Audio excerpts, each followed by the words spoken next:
Welcome to In Moderation, the show where we give you a moderate dose of info, sarcasm, and we already know we're not approved.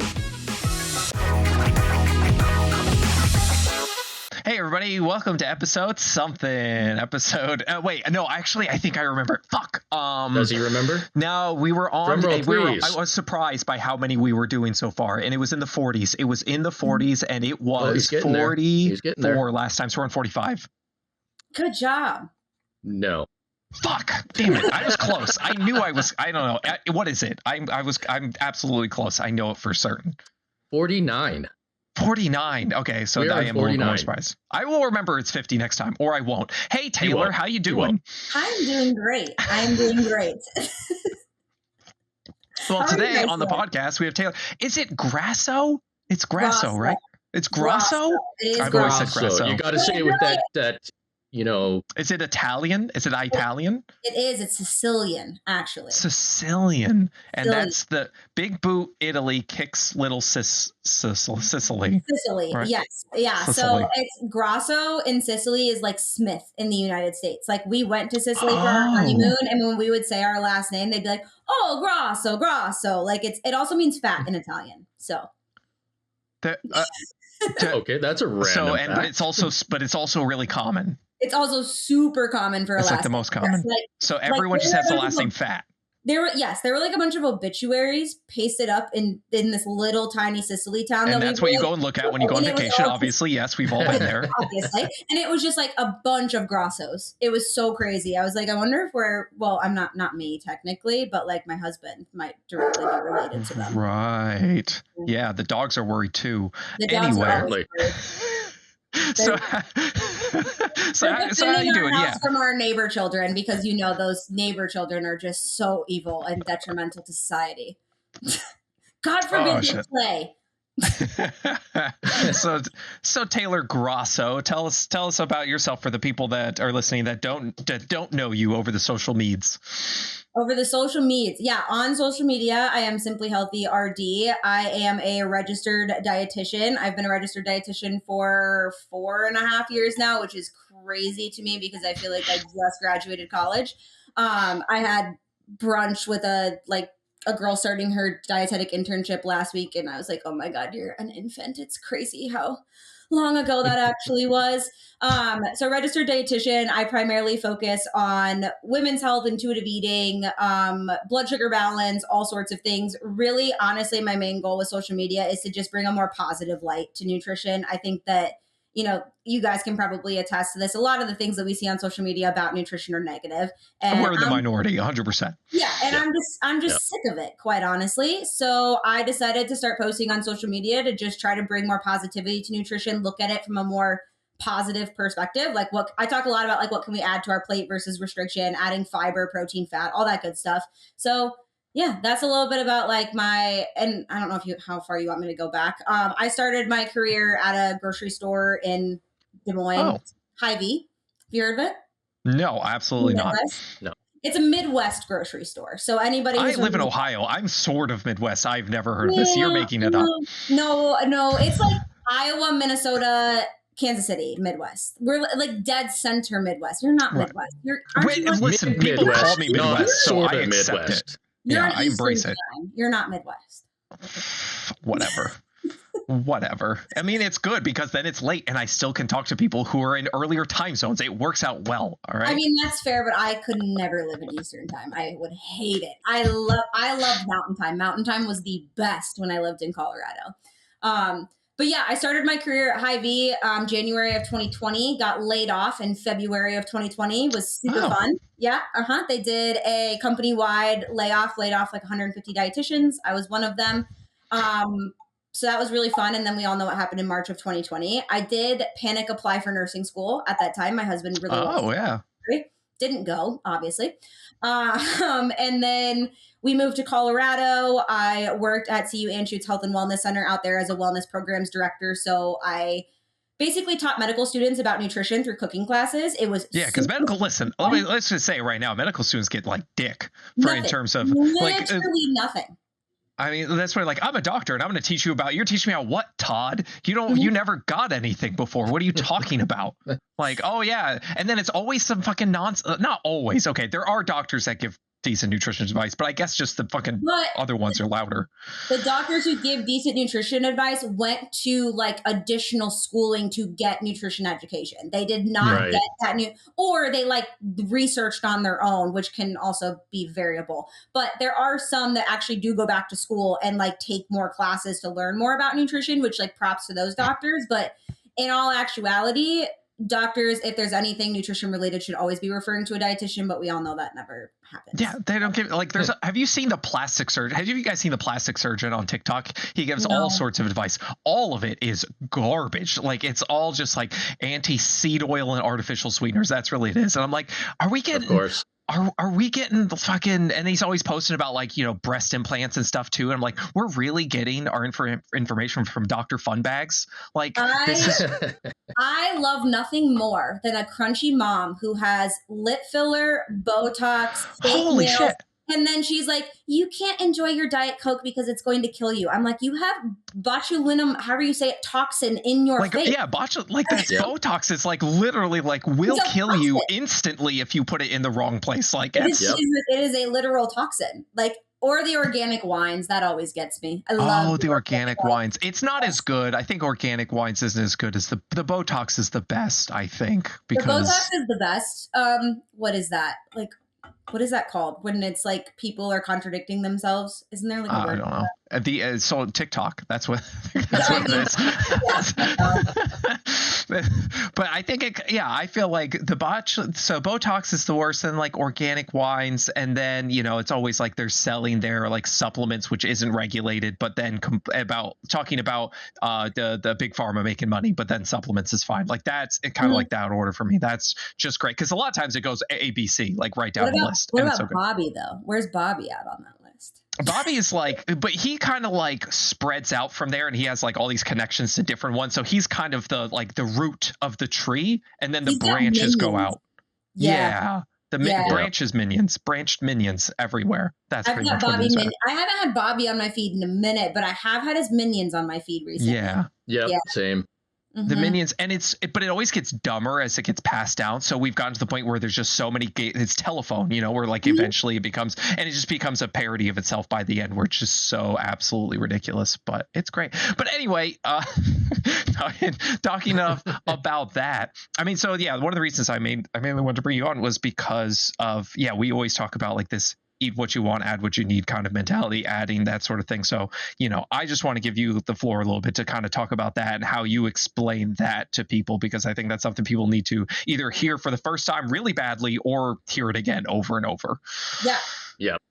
I mean, the whole concept of like eat what you want and add what you need. And I obviously did not coin that. I know there's a creator who like really coined that. So Liza, and which was the original Liza weight loss. And then, so there's, we've talked about this before multiple times. Hope talks about it a lot. Yeah. Which we're the minions of them. I guess so, yeah. I don't mind being a minion. We don't get dumber as it goes. It's like, it's like we grow and they shrink. Exactly. But yeah, this whole concept of eat what you want, add what you need, kind of like I said, looking at nutrition from a more positive perspective, in the sense of, I think when we hear a lot about dieting or weight loss and all of these different things, it's always, what are we cutting out? What are we restricting? What are we getting rid of? Versus what can we be adding to our plates in order to increase nutrient density? I do talk a lot about balancing blood sugars, and I mostly talk about that from the perspective, not that we need to know, like I'm not saying that people need to be running around with CGMs on by any means, because that's a little bit crazy, especially coming from a wife of a type 1 diabetic. But I think that understanding the science and the mechanism behind how our body actually utilizes food helps people with that like light bulb moment of like, oh, it's not a lack of willpower or discipline why I keep reaching into the chip bag. It's a matter of like, the chips aren't going to fill me up. But if I add some protein, fat, and fiber to a serving of the chips, I'm going to feel a lot better. I'm going to still get to eat what I want, but my body's also getting the nutrients that it needs. And so I really like to explain like the background and the science behind that, of just like how our body actually utilizes carbohydrates. And the fact, I know that like a lot of people eat excess carbohydrates, but there's also a lot of, especially women, who are so scared of carbs. And even if you're completely sedentary, your brain needs 130 grams of carbohydrates a day, like to simply just exist and survive and do all of the things. And so then we wonder why we have women who are, you know, I know this isn't just like pertinent to women. I'm just used to talking to women and about women. This can happen with men. Yes. But I like, we hear about, you know, you restrict and restrict and restrict all week, right? And then you get to the weekend, and then now we've allowed ourselves the permission at the Mexican restaurant to enjoy the chips. Oh, well, we fucked everything up. We ate the chips. We might as well just keep it going. And then we get back into the restriction mindset on Monday. And then we wonder why we feel out of control. It's not because of us. It's because truly we aren't being taught how to eat. We're being taught how to diet. And so actually learning the science and the mechanisms behind what your body is doing and why you're feeling the way that you're feeling is a little bit validating too, in the sense of like, it's not just your fault, because people have always just been told like, lose weight, cut carbs. It's your fault. You have no self-discipline. You have lack of willpower, all of that stuff. And it's like, that's not the case. It's just no one's ever taught you the right things. So that's a lot of what I talk about on my page, is just like, what can you add to your plate? How do you turn certain things into balanced meal? I like to say balanced meals and power pack snacks. So like balanced meals, I look at what I call the power four: carbohydrates, protein, fat, and color. Incorporating those in most of your meals is probably going to be pretty beneficial overall. And then power pack snacks, it's combining carbohydrates with protein, fat, and or fiber. Because I realize that a snack, we're probably not going to get all of that at one meal. Right. But if you can combine your carbs with at least one of those, and I typically prioritize protein over other things, but it's like, if we're having a carb that's got some fiber, we just got some bonus points, because only 5% of Americans get the recommended daily amount of fiber. We know this. Right. People aren't pooping. So yeah, I definitely want to get into like the blood sugar thing in a minute, like a little bit later, but like kind of just stick with the adding, not restricting mentality. I'd love to get just like, first, I guess first, maybe just like a few examples, because for some people, they probably first time they've ever heard of it. So like, say you want something like, you know, chips, what do you kind of tell people? I've seen you do videos on it before, just kind of like, what do you tell people? Hey, maybe try this and that. And also, I like your thing about color. That's really good. I've heard Abby Sharp say like the hunger crushing combo. She says that a lot, which is proteins, fiber, and fats, I think. So, you know, those are three basically hunger crushing. They make you feel full. So, you know, something like nuts have kind of all three of those: fiber, protein, and fats. So, you know, I'm just kind of wondering. So I like your idea of just adding color in there. I'm sure some people are like, oh, great, Skittles, but like maybe explain a little bit more on your end, kind of what you mean by that. Yeah, absolutely. I'll start with like the add what, or eat what you want, add what you need component. So an example that I give a lot is pizza. I feel like that's one that it's easy to overindulge on pizza. Like, it's freaking delicious. It's cheesy. It's salty. It's crunchy. It's all of the wonderful things.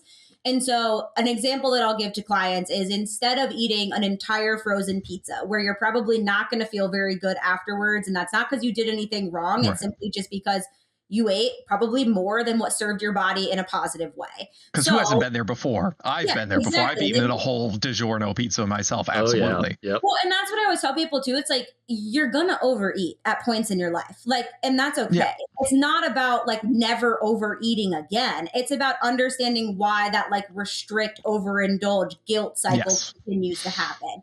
That's what we're trying to eliminate. We're not trying to eliminate never overeating, because it's going to happen.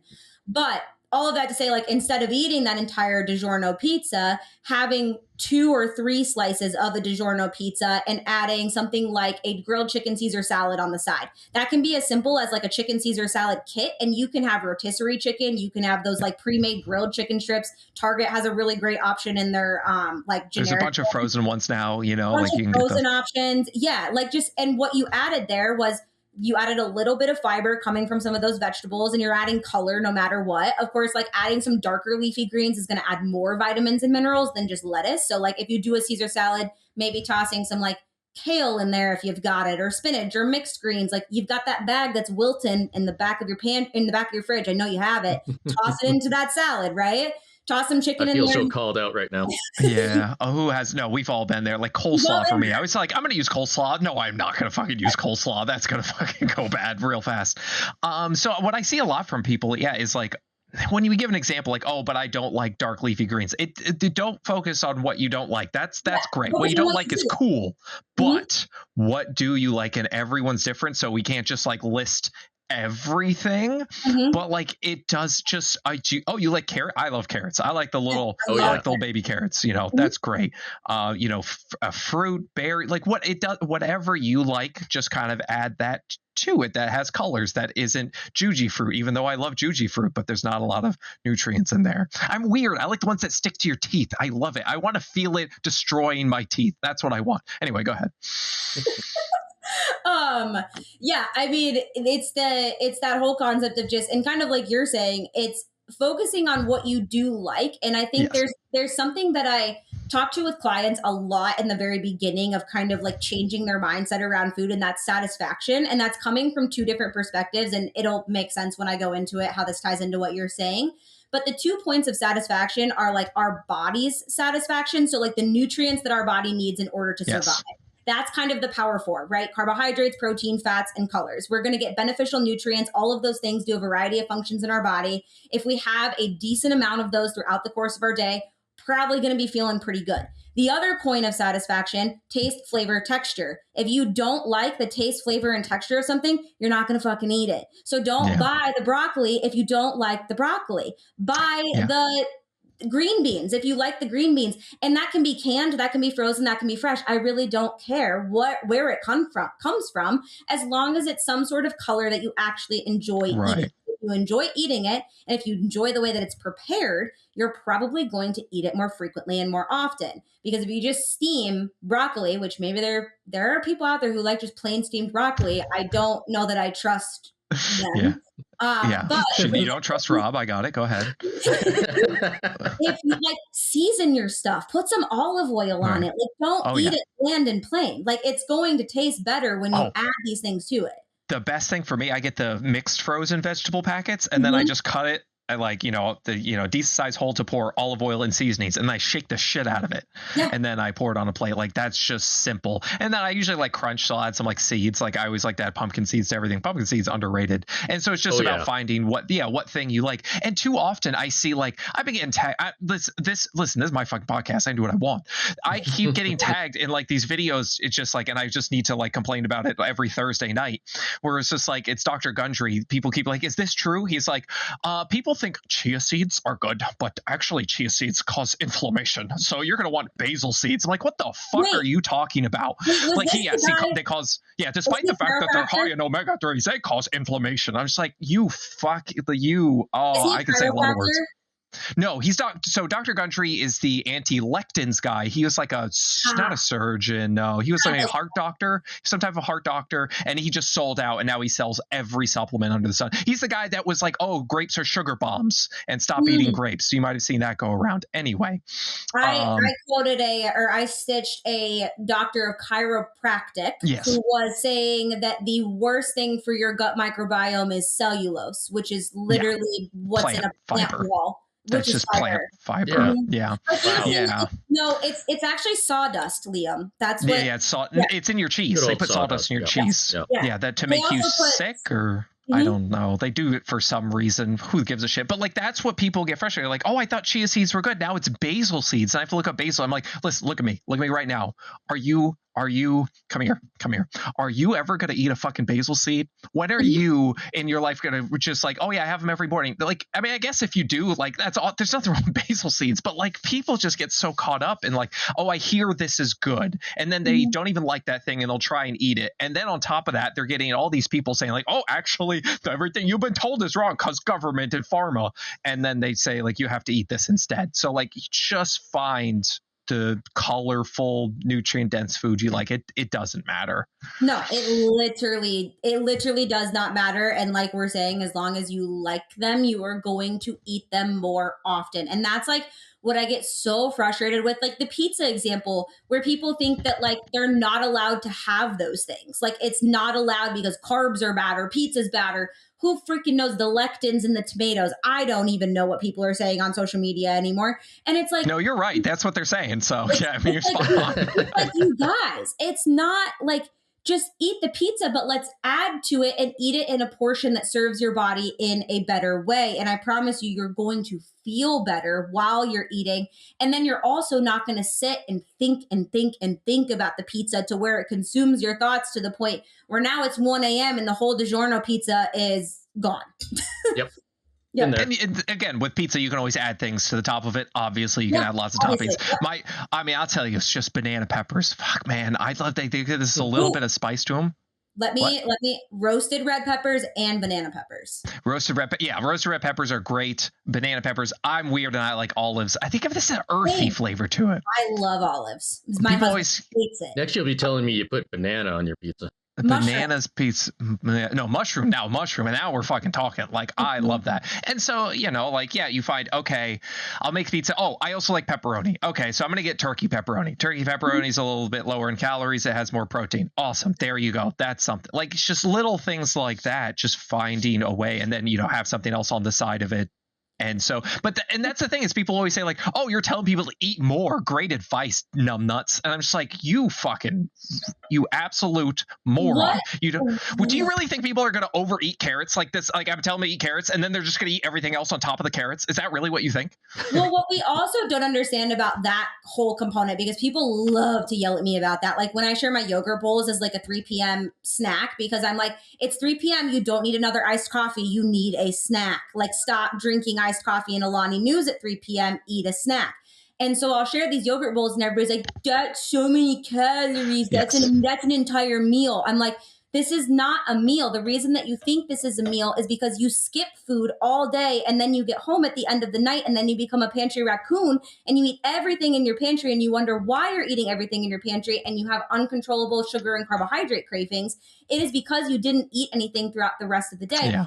I don't talk a lot about calories on my page, but I know you guys do, so we'll talk about it anyways. What people also don't understand is that a lot of the times when you're eating these nutrient-dense foods, because there's more protein, fat, and fiber in them, they're going to keep you more full and satisfied. So you're going to end up eating less overall than you probably would if you skipped food all day and then ate your pantry at night, because typically what we're ravenous for in the pantry at night is not something that's necessarily low-cal. It's the Ben and Jerry's, the DiGiorno pizza, it's the Oreos, and you're going to end up eating a lot more of it than what actually feels good to your body. So I love when people yell at me about that. It's really fun. Yeah. There was a great video. I forget by who it was by, but he was a weight loss coach. He's like, you're gaining weight because you're eating too little. And you're like, okay, first off, a little weird. But then he basically goes in and says, like, for breakfast, you have like a small muffin and something else. And then you skip lunch. And then you have this as a snack, like have all these little things. And then later on the day, you're on the floor with a bag of Oreos and just everything else, and ice cream. It's because you ate so little at the beginning. And so I've gotten to this myself before. I've done this. So what we call banking your calories. So for people who do count their calories, you bank your calories, which means you're like, okay, I'm going to eat barely anything. I'm going to eat coffee. That's what I'm going to eat when I wake up until like 8-9 p.m. and then I'm gonna have so many calories. I'm gonna have like 2,000 calories where I can just binge my ass off. First off, you're gonna feel like shit. That sounds awful. Afterwards, you're not gonna feel well at all. And even after, and then the next day you're gonna wake up and you're gonna be hungry and you're just gonna have to starve yourself for the rest of the day. So when I started, like, okay, I'm gonna have like a serious breakfast. I'm gonna have like oats and I'm gonna put like peanut butter in that shit. Like, if you say like, oh, just do the peanut butter powder. Peanut butter powder tastes like shit. Listen, I'll put it in shakes and whatnot, but that peanut butter powder is not always a substitute for peanut butter. There is something that peanut butter gives this world that you cannot substitute anywhere else. So, I have it with that, and that gives you some of the fat, some of the fiber, all those things that help keep you full for later on. And that's why it kind of drives me crazy where I'm like, oh, here's a yogurt bowl that has like peanut butter in it or something like that. And it's like 300-400 calories. Like, that's too many. I'm like, look at me. Do you really think that people are obese because they're eating too many peanut butter and yogurt bowls? Like, is that the problem? Is that the problem that we're just like, I'm just overdoing on protein and fiber, man. I can't help myself. Like, it drives me crazy. Can't though, like, because that's the other thing too, is when you do start to focus on adding in these more whole based foods, you're gonna feel more full than you are eating the PB2 and which like I'm not against those things. Like no, right. I love me a crispy Diet Coke. Like that, yum. Like I love a crispy Diet Coke. I love those things. PB2 powder, like you're saying, absolutely freaking not. I want Costco, peanut butter. Peanut butter. Costco Kirkland peanut butter. The runny, the salty, I want the peanut butter. I do not want that PB2 garbage. I spent years of my life in disordered eating that PB2 garbage, and I will never go back. And, I think peanut butter is a great example of kind of this, I think, add what you need mentality, because it's actually already in the goddamn jar. Because, how many times have you seen, stop eating that peanut butter powder because it's got hydrogenated oils and sugar. Brosif, it's got 2 grams of sugar, like 3 grams of sugar. I'm sorry, 10 calories. 10 calories to make it taste better. Is that the problem? I don't think so. So it's fine to like your Jiffy or what's Peter Pan? I think that's one. Skippy. Peter Pan is a peanut butter. That's a peanut butter, right? Yeah. Like there's all those, whatever. It doesn't matter. Not so a like, good one, but it is one. I mean, I grew up on the natural peanut butter because my mom insisted on it. She was definitely in that phase. And anyway, but like I got used to it, but I still will like the just basic, with, oil and palm oil and, sugar and whatever. See, I like the Kirkland peanut butter, which is just peanuts and salt. Like that's literally it. And I love salt. So I think that's why I'm an element girl when it comes to electrolytes, like through and through. I love a salty taste. And so like that one, I have just not found, I don't like sugar in my peanut butter. And that's like a personal preference. That's not exactly. Yeah, that's not a like diet thing. It's simply like I don't want my peanut butter to be sweet, especially with like a peanut butter and jelly. I want that salty, sweet. It depends. So I feel like, but if you have like a yogurt bowl where you wanted it a little sweeter, I feel like that's where I want like the little sweetness from the peanut butter and that thing. But if it's I'm just eating out of the jar, which I am always want to do. Together. Yeah, honey is for sure. You can always add other things, but like it depends. Whatever. There's different, and see that's why crunchy and the rest of this episode will be about peanut butter, just so everybody knows. It's just going to be about peanut butter. That I'm supposed to send you some of our Kraft peanut butter. Oh, Kraft peanut butter. Kraft peanut butter. What? Like gourmet peanut butter? Like the company Kraft. Like mac and cheese? Oh. Like mac and cheese? Yeah. We have Kraft peanut butter up here. Oh, see, I didn't know that. He's Norway. Or Norway. One or the other. He seems like he's from Norway, doesn't he? Like, Kraft peanut butter? Kraft peanut butter. And I've been told that I'm supposed to send it to Liam. Huh. I'll try it. Is it? It's got to be similar. To me, it tastes like peanut butter because that's the standard peanut butter up here. Oh, interesting. You know what's really good? I say Reese's. Reese's peanut butter. They sell just the peanut butter in a jar. It's actually pretty good. It doesn't taste just like from like a Reese's cup. Yeah, it's pretty good. See what I tell you, people? It's all about peanut butter. This is fluffy though, like the Reese's cups, because that's like what I. Okay, then I don't. I want no. Because in the cup, it's almost like whipped. You know what I mean? No, it's not like that. Fluffy. Right? It's much more like your standard Jif or whatever, but with like a Reese's like kind of kick. Yeah, it's good. Anyway, back to what we were talking about. Add what you need. So yeah, all right. I mean, maybe just give like, what about like a snack? Somebody wants a snack, like like eat what you want, add what you need, that sort of thing. Like, what do you do? Let's do like chips. I feel like that's a really common one. So something that you could do, I actually love making like snack plates because I think it's fun to like put all of it onto a little plate and like makes it really aesthetically pleasing. You can see all of your colors together, all of that good stuff. But like, let's say we do chips, for example, and something else that I will say about putting things on a plate that also kind of helps you start to recognize your hunger and fullness cues a little bit more. I know that's technically like kind of a portion control type thing, but I like to refer to it as mindful portioning, where we're not doing it from the sense of like, you're not allowed to eat anything past this. It's more so just so that like, you're not mindlessly reaching into the bottom of the chip bag. And then the bag. Like if you have a big bag, that's going to be easy. Versus just putting it onto a plate. And then you have that portion. And now when you're done with that portion, evaluate like, am I still hungry? Or am I full? Like, what am I feeling in that moment? So tossing some chips onto a plate, I'm going to be choosing like a kettle cooked sea salt and vinegar because those are my favorite types of chips.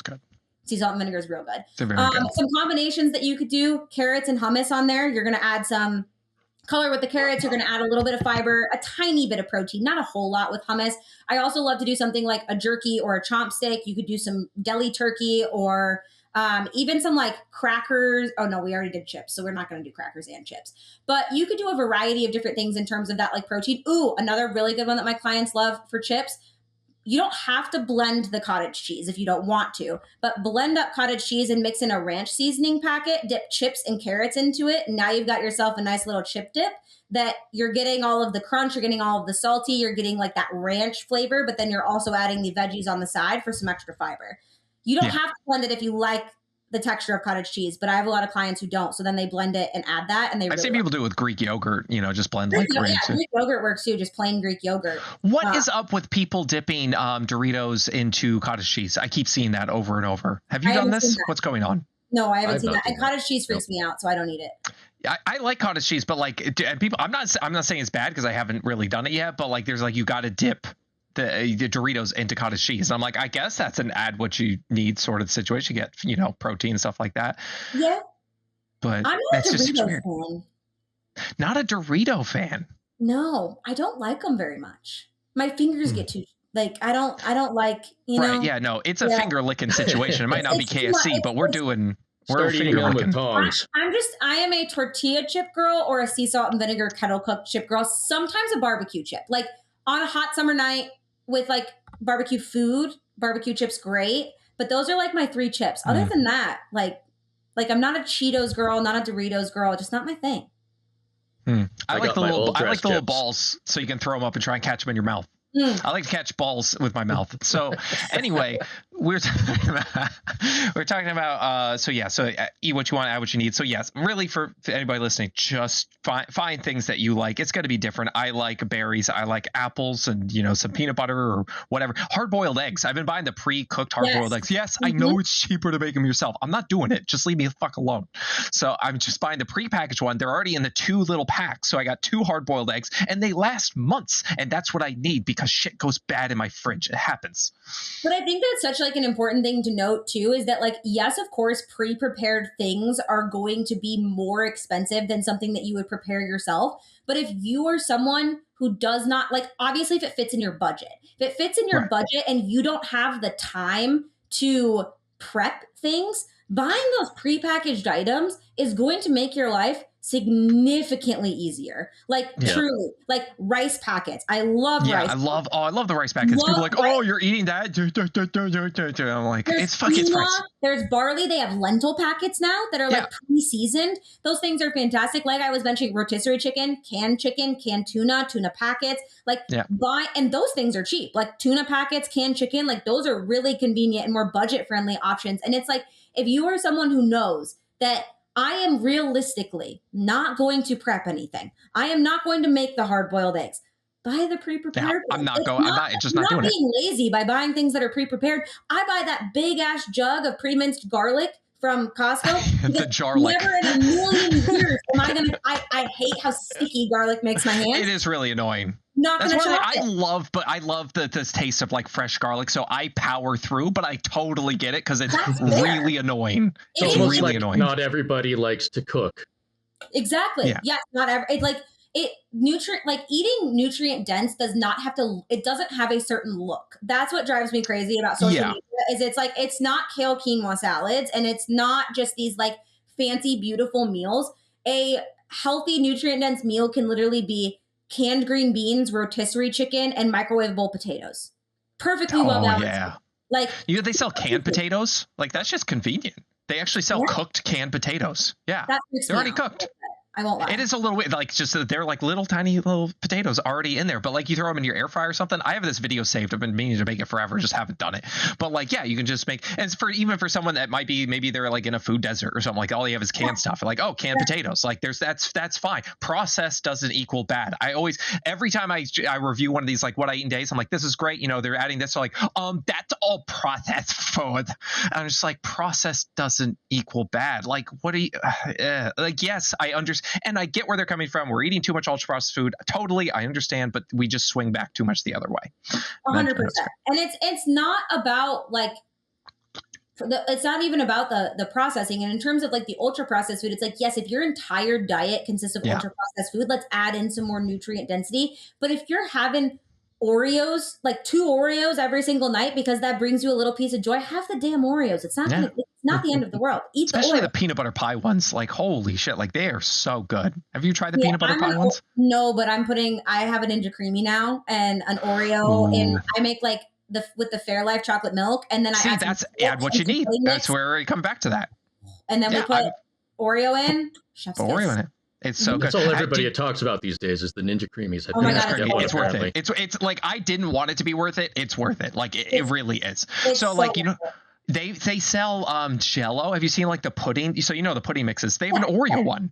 They have an Oreo one. Yeah. So get that, put it in your Fairlife shake, put that, and then obviously Oreo on top of it. They also have like Oreo protein powders. If you want to add protein powder to it, they have like cookies and cream or whatever. Like that's fine, or, you know, whatever. It doesn't matter. See, I'm not even using the protein shakes. I'm using just straight up Fairlife chocolate milk because it's still got 15 grams of protein. I'm like, a cup of it's 140 calories, 15 grams of protein. Like I'm adding either the double fudge or the vanilla. It just kind of depends on my mood.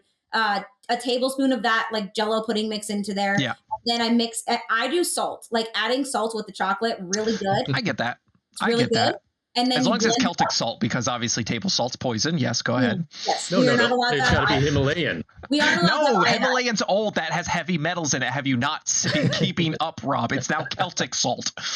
Oh, I'm sorry. What is Celtic salt? You've not heard of? Oh man, you're not on that side of TikTok. I feel good. No. Yeah, that's so nice. That's so nice for you to not be on that side of TikTok. Holy shit! No, Himalayan is out because that has heavy metals. Now it's Celtic salt is the healthy salt, and there'll be something else new soon as well. Just like cereal that has iron in it is magnetic because it has literal iron that we need in order to survive.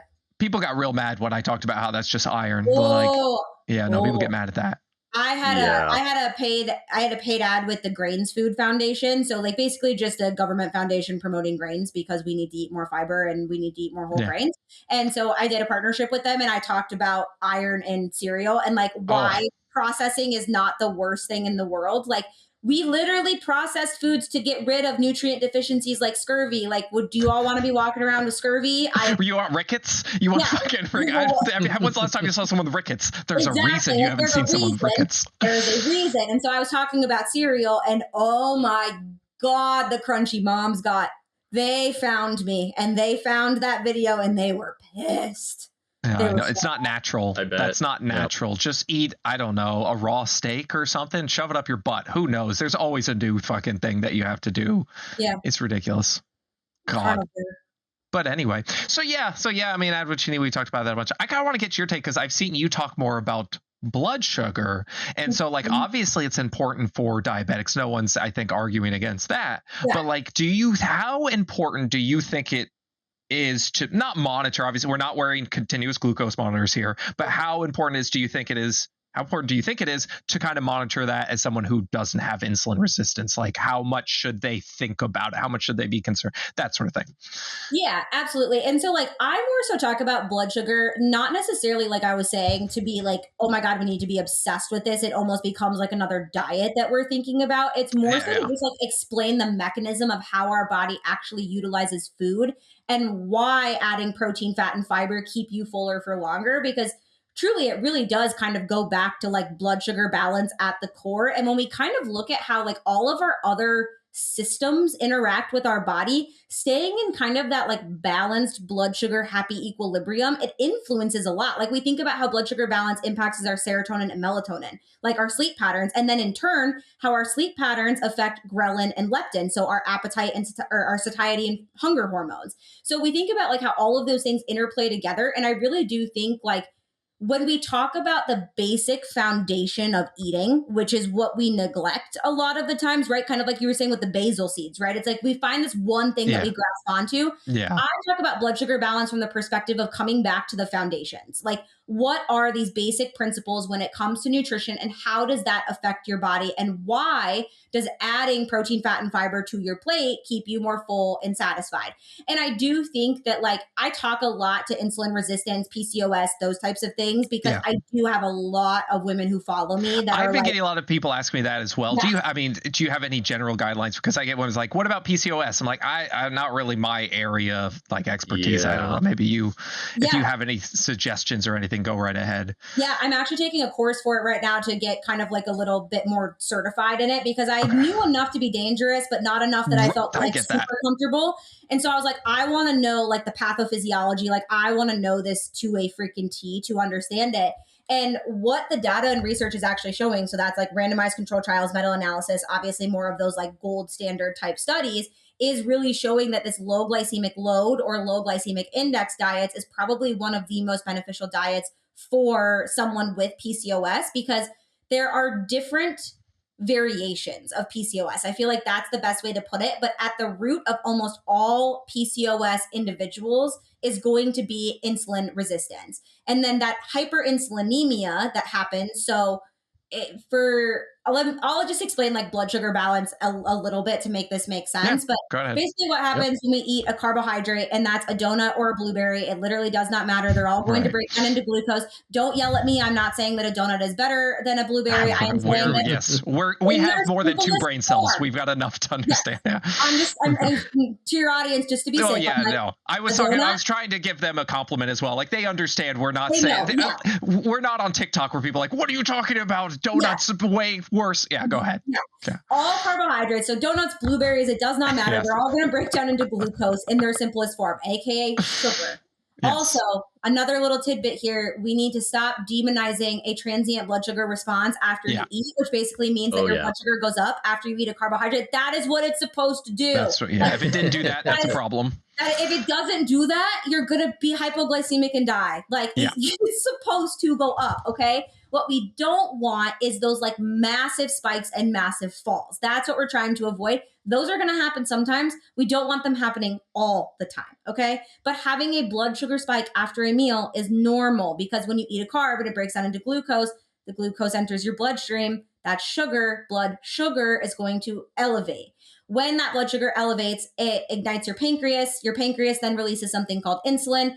Insulin kind of works as a little capturer, goes and pulls the glucose out of the blood and then takes it to the cell. When you have insulin resistance, what happens, think about your cells as like having doors. The doors become locked. The insulin is not able to open the door and put the glucose into the cell. So then the glucose is staying circulating in the blood. That's what causes those like higher blood sugar levels. And if you've ever heard your doctor say HbA1c, that's measuring your blood sugar over the course of 3 months, which is a much better measure of what our blood sugar balance is as compared to one singular fasting blood sugar. Because that doesn't, just one snippet in time. Yeah, that's one snippet in time. You could have had a donut before you went to the doctor and your blood sugar might be through the roof. So that is kind of like the basics. And so when we talk about hyperinsulinemia, that essentially means that our body is really smart. And so when this signal is interrupted, our body is going to shuttle out more and more insulin to try to get those receptors to listen and open the door. And when we have these high levels of circulating blood sugar, that's what can lead to an increased risk for prediabetes, type 2 diabetes, all of those things. And then it can also cause a slew of other things and can affect your eyesight. It can affect your nerves, all of that stuff. Lots of different things. And then on the flip side of that, when we have too high of insulin, how it impacts PCOS is that insulin actually acts on, they're called theca cells on the ovaries. And that's what influences the ovaries to emit more androgens, so more testosterone. That is what then creates a lot of these symptoms that these women are experiencing. So things like male pattern baldness, acne, hair loss. I'm trying to think of like some of the other really common ones. But so as you can see, kind of the root of that is really that insulin resistance. And now there are other things that play into the different variations of PCOS. And if you've been diagnosed with PCOS and you're wanting to work with like a dietitian or work on your nutrition, I highly recommend, one, finding a dietitian who has education and knowledge in that. And two, having blood results in terms of your hormone levels to kind of give the dietitian an idea of what variation of PCOS you might have. Because the supplement regimen, I'm not going to get into that because that's nuanced and detailed and individualized. Supplement regimens for individuals with PCOS are more so based on the variation. The nutrition recommendations, however, what we are seeing in terms of those studies is that this low glycemic index or low glycemic load, so basically balancing out your blood sugar, adding more protein, fat, fiber, more complex carbs versus more simple carbs, is going to help with that overall insulin resistance as well as resistance training. So building more muscle. Yes, absolutely. The reason for that, that's why I loathe when a doctor says to a PCOS patient, just lose weight. No, what we should be telling them, gain muscle, eat nutrient dense foods. That's the education that we should be giving, because muscle has a massive capacity to uptake glucose. The more muscle you have, even at rest, you're going to be able to take up more glucose. But then you activate that muscle, like after, like if you go on a 5-10 minute walk after you eat, if you're someone who's struggling with high blood sugar levels, type 2 diabetes, insulin resistance, you get a 5 to 10 minute walk in after you eat a meal, that's going to significantly reduce that like overall blood sugar response, because you're activating that muscle, which means that it's going to pull the glucose in and it's going to turn it into ATP and turn it into energy. Body's really cool. I've seen multiple randomized control trials where they've done that with people who have insulin resistance, just go on a walk afterwards and they see improvements in blood sugar. It's pretty amazing. No, I mean, my husband, like I said, is a type 1 diabetic, and I always joke that I just have to walk him after meals. Why you gotta walk him? He wears an Omnipod. A collar? He has a pump. A collar. He doesn't have a collar. I should get him one of those like kitty those like backpacks that have like the leash on it for kids. I should get him one of those. Yes. People probably have a few questions, but yeah. But it's really he got diagnosed last year, and it's been like kind of a life-changing thing, but like I don't want to say his diagnosis is like a cool thing by any means, because it's a very hard condition to manage. But it's been interesting as a dietitian to see how like foods and walking and exercise and all of those things impact blood sugar like in real time on a CGM.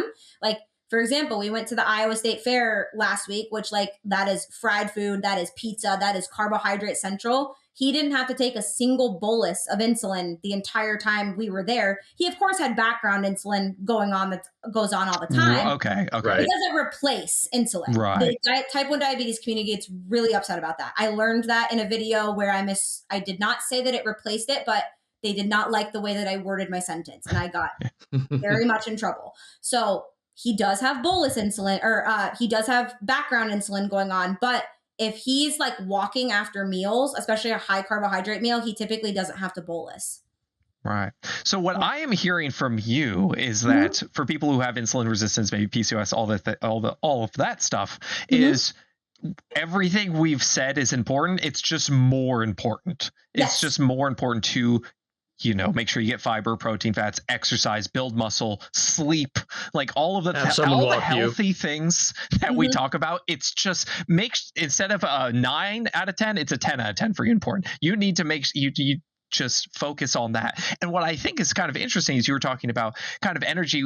We talk about how, if you have these spikes, it can lead to either crashes or, like if you have stable insulin levels or stable blood sugar levels, I should say, you have more kind of steady energy. And I've seen this from the carnivore community. I've seen them say like, oh, when I went carnivore, Joe Rogan was talking about all this stuff where like, I just have steady energy levels throughout the whole day. And I'm like, okay, but like for a lot of people, will that improve? Maybe it could improve their energy levels, but that's because maybe they went from eating a lot of ultra processed foods to now eating no carbs, and their energy levels are stable because they are not doing this. So you could have instead just added fiber and protein and healthy fats and stuff. And basically you had an ant in your house and you took a flamethrower to it. It will kill the ant, but like you didn't have to do all of that. You could have just gotten rid of it easier.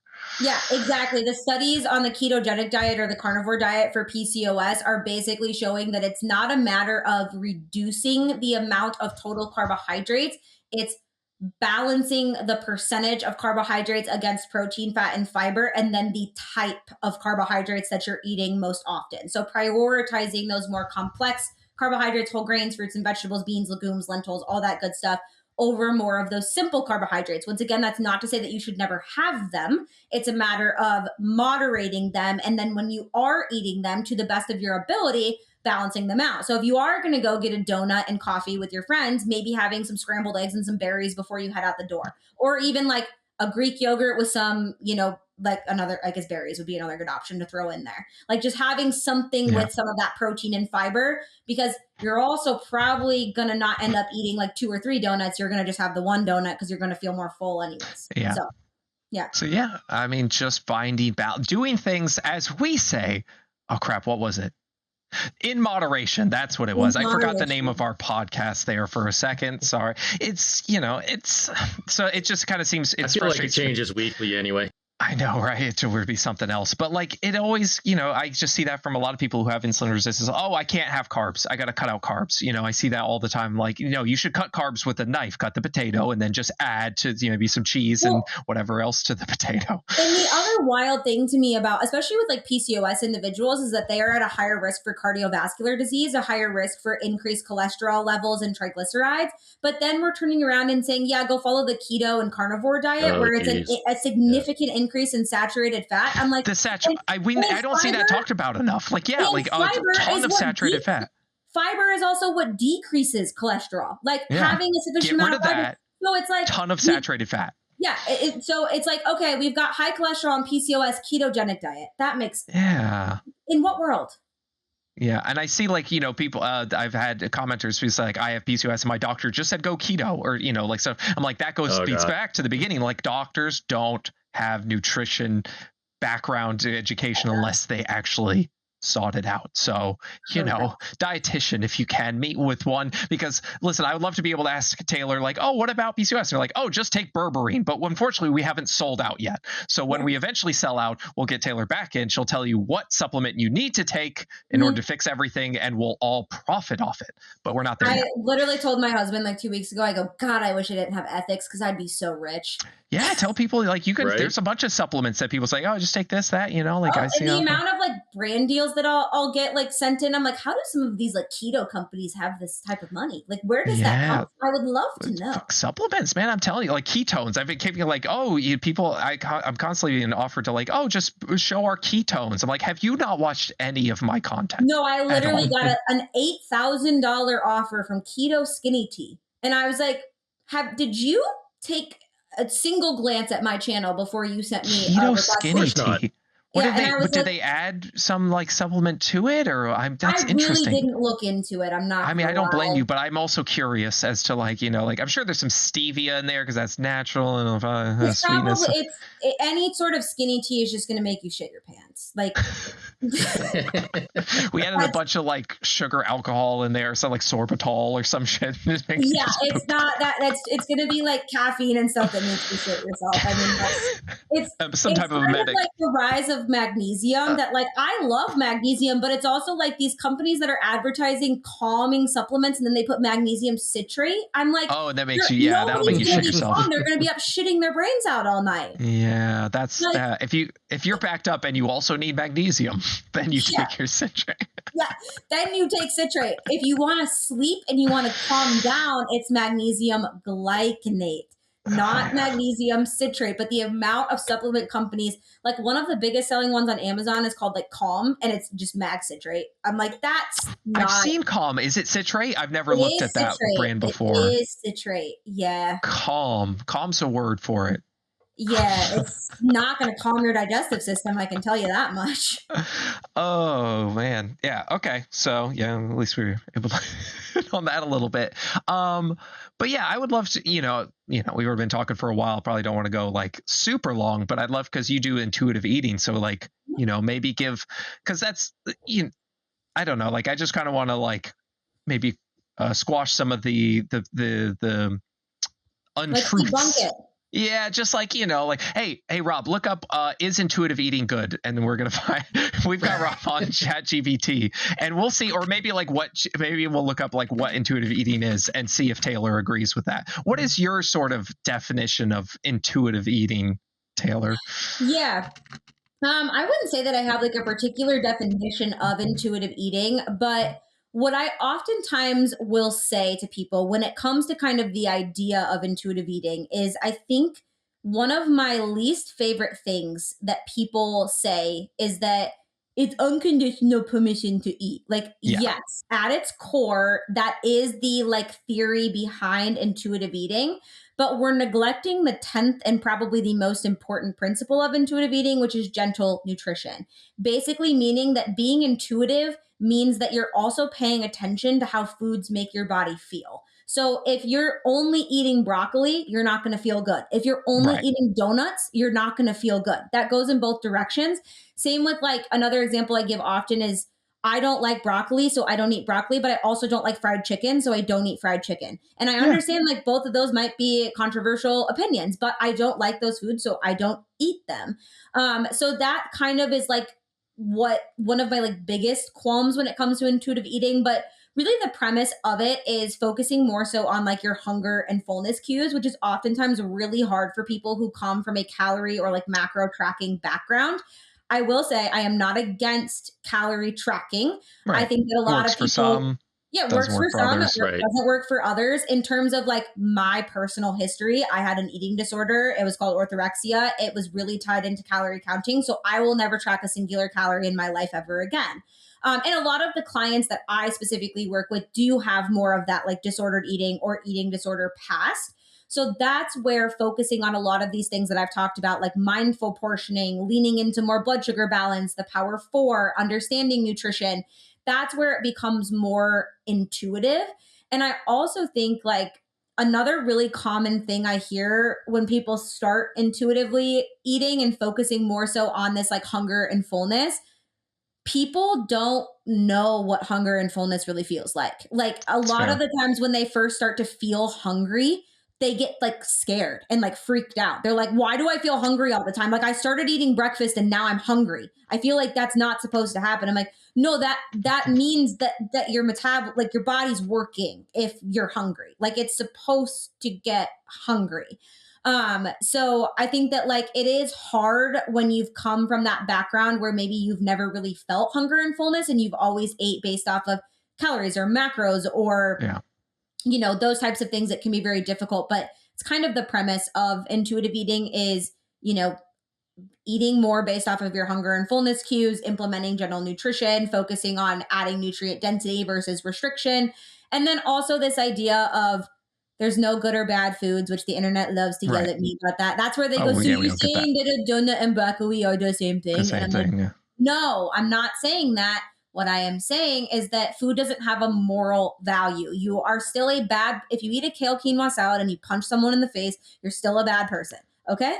Yeah, So I see this a lot from people. Like, they're like, I'm not. It's a bad food, but if you eat it, that doesn't make you a bad person. Like, what do you think's gonna happen? What do you yeah, think is gonna happen if I tell mhm, someone that these Skittles are bad, but you yep, can eat them? Like, is that really where people are gonna learn? Is that gonna help them thrive? I don't think it is. But it's not. also, I love the what you're talking about, the fullness cues. I 100% agree. There was a comedian I remember. He was just like, a doctor once asked me like, how long does it take after you start eating to feel full and stop? And he's like, what are you talking about? I don't stop when I'm full. I stop when I hate myself. Yep, I see, yep, and that's where I stop when I'm stuffed. People say I'm stuffed. Like, I was just looking it up because there's like a Japanese term, I'm going to butcher it, hara hachibu, oh, where basically just where you stop when you're 80% full.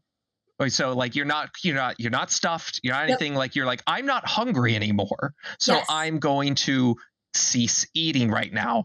And so I think, and it can be tough because also I eat real fast. I'm not going to complain. I'm not going to say anybody else's is I just scarf it down. But like if you do slow down a little bit, you can feel your hunger signals a little bit better and understand when you're not really hungry anymore. But Yeah. I'm terrible at that, so I'm not going to really judge anybody else. Well, and another point there too, that like science and research also shows that recurrent like dieting patterns, so basically going in and out of dieting cycles, which is what a lot of people do, yo-yo Yeah, dieting, right? Like yeah, you're going in and out of those phases all the time because it's unsustainable.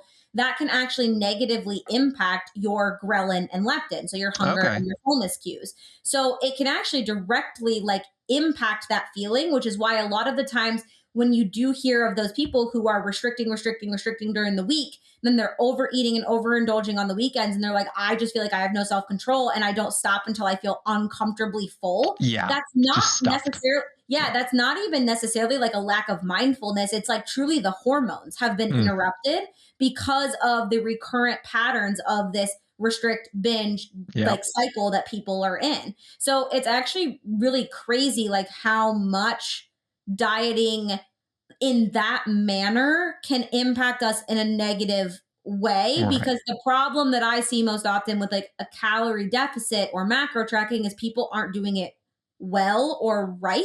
They're throwing themselves into one that's significantly way too fucking low because they want to lose weight as quickly as possible. It feels unsustainable. And it's like if you did a calorie deficit of like truly 200 or 300 calories and you started adding more nutrient dense foods in, 100%. it's going to take a lot longer, but you're going to feel a lot better. And it's actually going to be something that is sustainable. Another thing that I say often is like weight loss does not equate to health, which the internet trolls love to yell at me about that too. But the reality is like someone can lose weight, but not improve their metabolic parameters. So like I had a woman reach out to me a couple of weeks ago where she was like, I just wanted to let you know my doctor had put me on like 1,000-calorie diet. I had lost like over 100 pounds, all of this stuff because she was trying to prevent diabetes because she was at like a high risk for her HbA1c was in the pre-diabetes area. And she's like, I went back to the doctor and I lost the weight and my BMI went down, but my A1C actually ended up going up. And she goes, and then I increased my calories and started following like kind of your pattern of eating. And I actually ended up maintaining my weight. She's like, I gained a little bit of weight and then I dropped a little bit and then I ended up maintaining after that and kind of found like a good spot. And she goes, and I followed this for 6 months, like more of your power 4 type vibe. My A1C went down. It's now below pre-diabetes level. So, and that also comes from a place of like, I mean, you guys probably saw the rise in like bodybuilding years ago where it was like, if it fits in your macros, right? Where it's like all you're eating is ultra processed food, but it fits in your macros. So it doesn't matter that it's like, well, yeah, these are different extremes. There's the I've been getting a lot of why don't you tell people just to eat real food? And I'm like, I do tell that. I've tried those fruit plastic arrangements. They're too plasticky. They don't taste good. So I only say eat real food. And then you have if it fits your macros, just eat whatever you want, slushies and, red vines and stuff, which delicious. But also I did want to just add, because you said it before earlier, was talking about leptin and ghrelin. These are your hunger hormones, whether you feel hungry or full. And you said sleep, which is I know I bring it up a lot, but like if you're only, they've done studies, they've done randomized control trials where like people only sleep 4 or 5 hours, they're hungrier, they eat more because it's just messed. Like you're not repairing. Sleep is when you repair shit, and you're not doing enough of that. And I hate, people always hate when I tell them this because like I know like what's sleep. No. Like please just try. We have a whole episode on sleep, episode 69 again. I don't remember. Rob will tell you later. And we listen to that one. Get your sleep. It will make it'll make it better, make it easier. Just get your sleep.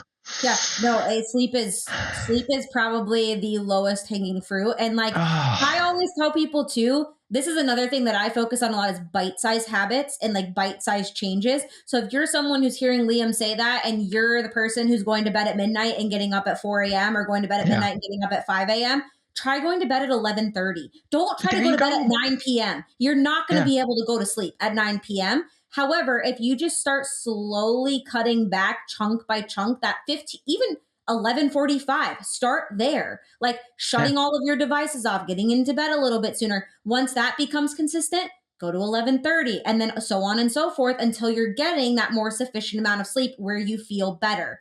People do that so much in nutrition. And that kind of goes into intuitive eating too, is that all or nothing mindset where I'm all in or I'm all out. It's never like this idea of I can just exist and eat and work out. And it can just like, people are always like, it's a lifestyle. Like it can be, but it's like, we don't make it that because we make it this all or nothing thing. I know. And so you're looking at your phone up until you go to sleep, maybe 15 minutes, give it 10 minutes, like, space between that, and you can work in that in the future. Okay. So get your sleep. Rob, what you find on like intuitive eating and whatnot? You find anything interesting over there?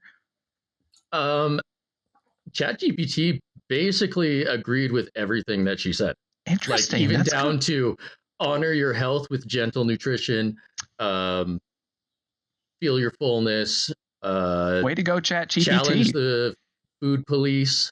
Yeah. Yeah, challenging the food police, how I educate on that is that I cannot control that Aunt Susan's going to tell you that the mashed potatoes are bad for you at Thanksgiving, but I can control how you react to Aunt Susan talking about the mashed potatoes being bad at Thanksgiving, because there's going to be food police on social Is media. it to throw the mashed potatoes at Aunt Susan? Yeah. What was that?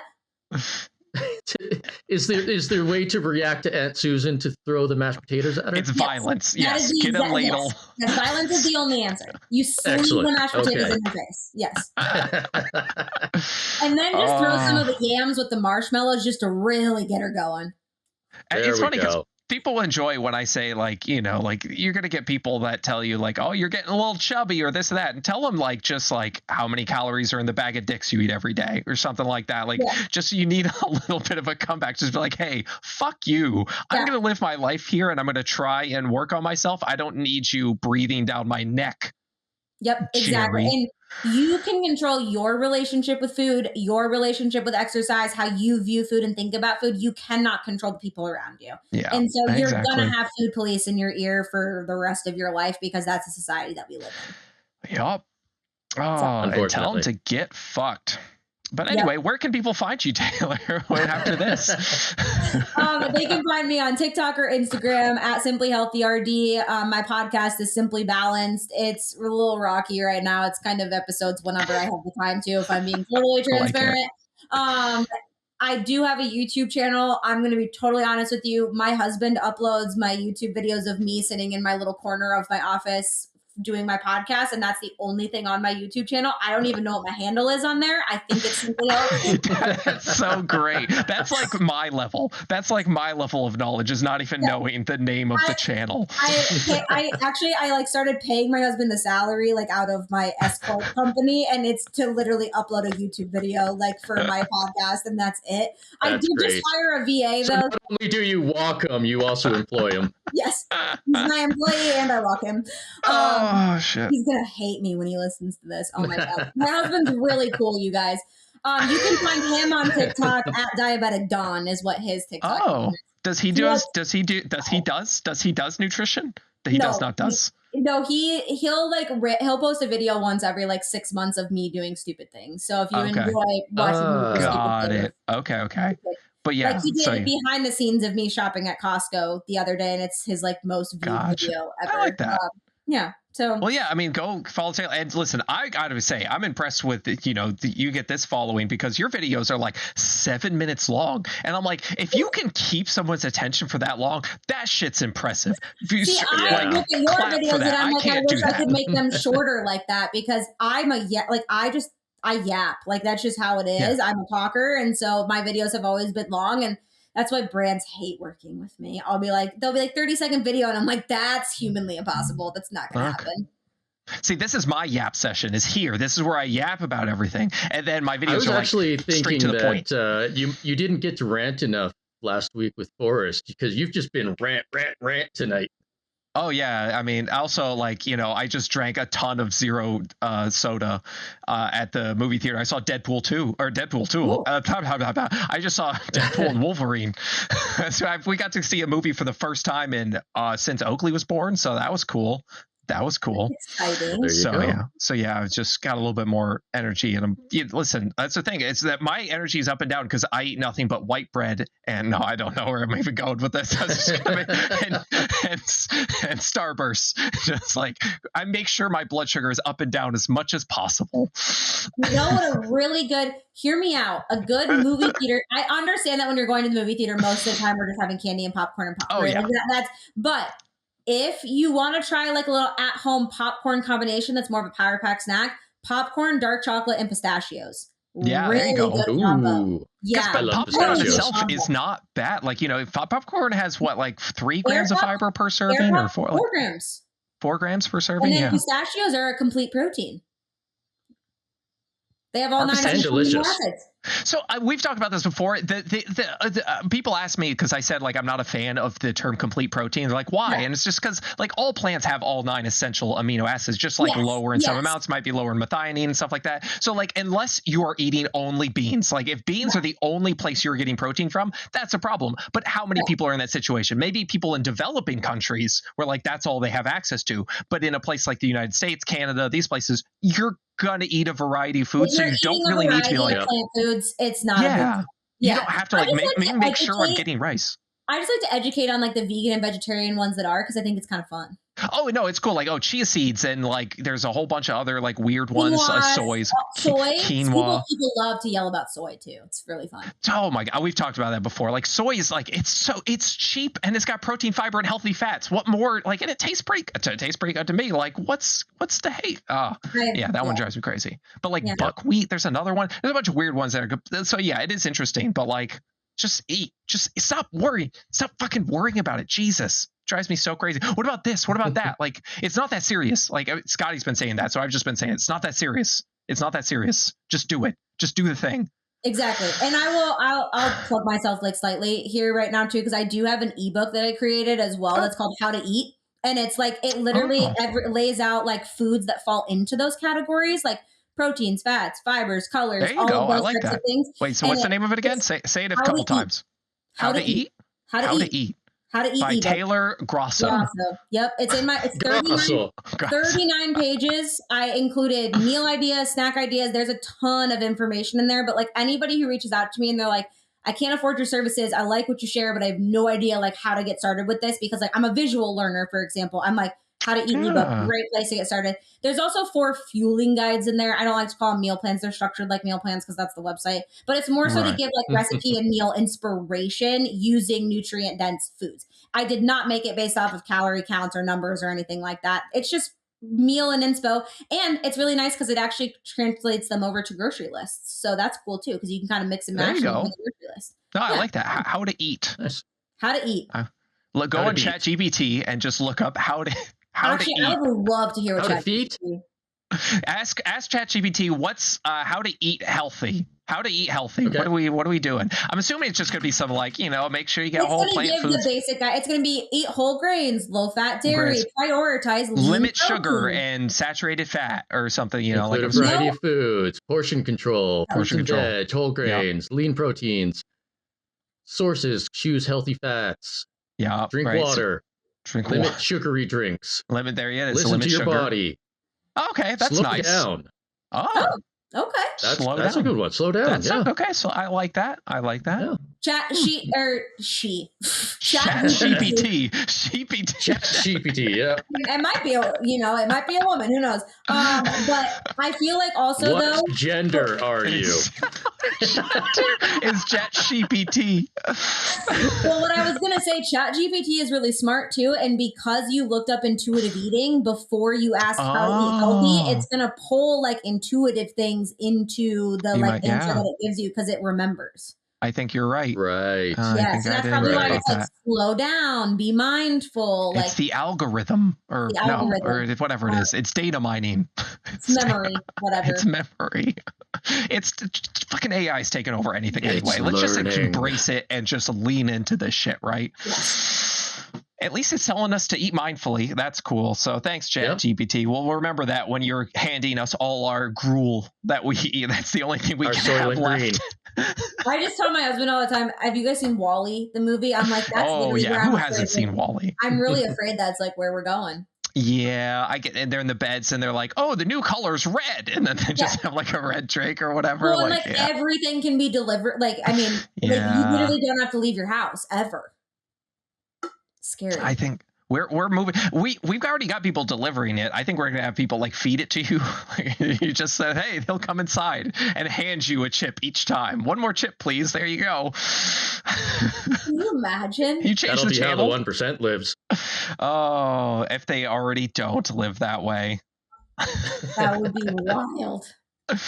Oh shit, man. Well, anyway, yeah. Just it's not that serious. You eat mindfully, slow down, and enjoy your fucking life. And tell the haters to fuck off. There you go. Yeah. There you go. Yeah. And before we end the episode, I do have to announce with this being our 49th episode, that means the next one is the 50th. Or in Liam's case, it's the 70 something. I don't know. I don't know where Liam's at. I don't know where I'm at. Don't fuck them. So we have our giveaway that's going on, which all you have to do is be a member of our Patreon, even a free member. And I've been having trouble getting in touch with some of the sponsors. I guess my contact with Jocko, for example, is the co-owner of it. Right. But, so he's probably a little busy at the moment, and he hasn't. Yeah, I've been trying to talk to Brian for a while now. That fucker keeps dodging me. I have a contact at Jocko that's not a co-founder that could maybe. There you go. Yeah. Maybe. But so what's going to happen is we might not be able to do the draw itself on the 50th episode, but right before we record the 50th episode, I will be saving the list of all of our Patreon members to do the draw whenever we're able to. And we will be recording on September the 4th, which gives people a couple extra days after this episode airs. Okay. Nice. So, join the Patreon and you might get some, I don't know, protein powders or whatever they're giving you. It's fine. It's not that serious. It's free stuff. It's free shit. Who doesn't like fucking free shit, man? Come on. You go there, I'm like, yeah, I'll have all those pens. Thank you very much. I don't need any of them, but I will take all of them. Jocko's going to send us a bunch of pens to give out now. Jocko pens. You can use this as a martial arts weapon. It's got a little knife that comes off the side of it. Shit. Well, don't be your worst. Don't be your worst. That's what we say, Taylor. We say don't be your worst because nobody's being their best. But we say, you can handle not being your worst. That's fair. I like that. Yep.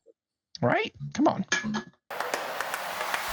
Hey, wasn't that a great time listening to the podcast? You were just, I'm assuming you were just listening to In Moderation. So if you go ahead and hit the 5-star button, is that a thing? The like button? That's a thing. No. Yep. The like button 5 on YouTube. stars. If you're on YouTube, hit the like button. Not the dislike button. That's a bad button. The Bad like button. Bad Don't button. touch. Hit all the other buttons. The share. You can go check out all those things. Subscribe. Go check out our Patreon. Yeah. We do have a Patreon. It's free to join if you want, or you could give us some money. That'd be really cool, like $1 or $2. It doesn't matter. Whatever you have. That's where you'll find all the news for this. We're super appreciative. You can find all sorts of other stuff there. We do giveaways. I think sometimes. Sometimes. All that. Yeah, absolutely. Yeah. So, peace.